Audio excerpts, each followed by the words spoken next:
Tim Kaine took the stage at the DNC last night as Hillary Clinton's running mate. And what are people talking about? His Spanish. When I lived in Honduras, I learned something. The best compliment that you could pay to somebody was to say that they were listo, ready. Not inteligente, smart, but listo. It means prepared. It means rock solid, never backing down. And friends, Hillary Clinton, she's lista. Hillary Clinton is lista. But reactions from the Latinx community have been mixed over the senator's use of Spanish. Robert Valencia is a journalist for Global Voices, and he's been listening to both campaigns closely in Spanish and English. So, Robert, what do you think? Is Hillary Clinton lista?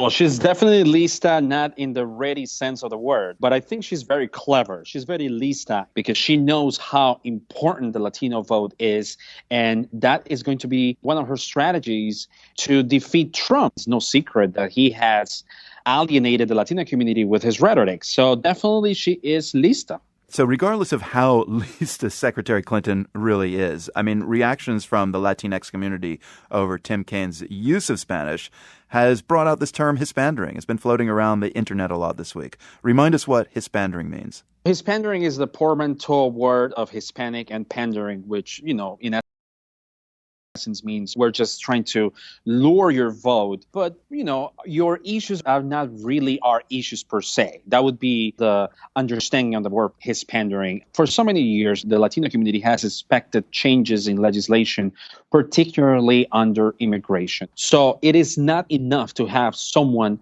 speak Spanish because what they want to see is those words translated into actions. Do you think Kaine is guilty of hispandering, or does he have a record of reaching out and connecting with Latinx voters? Well, it does seem that he has a record. I mean, he was mostly appealing to a storytelling framework, telling his story about Honduras. Now, there is a blurry line when you're bringing stories like this. And Hillary Clinton is the perfect example of that when she was trying to compare herself to other Latino abuelas, Latino grandmothers, and how she's just like any other grandmother. And if you recall, a couple of months ago, there was this hashtag called Not My Abuela, right. Not My Grandma.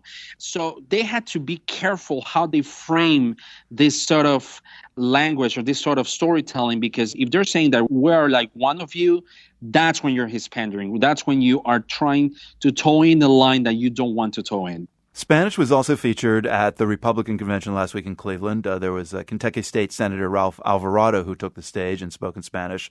What was the difference in tone between the different conventions that you've noticed and their use of the language? The rhetoric that you saw during the Republican Party is no different that we have seen in previous months. You had Donald Trump harping on the same topic. Immigrants, and specifically Mexicans, are bringing drugs.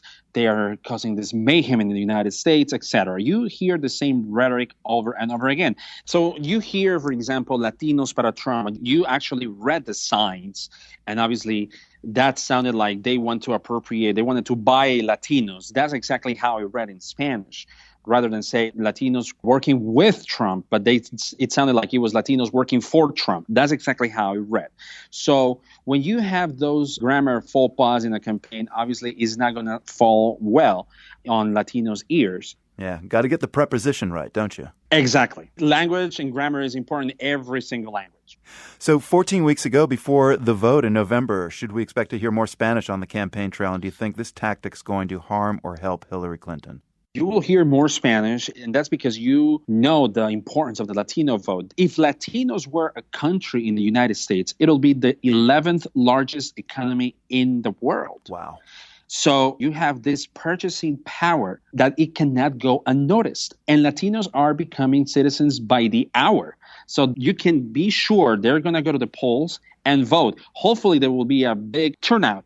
But that is the power of the Latino vote, and is going to be important come November. Robert Valencia, journalist with Global Voices. Thank you. Thank you very much. Des Kaine's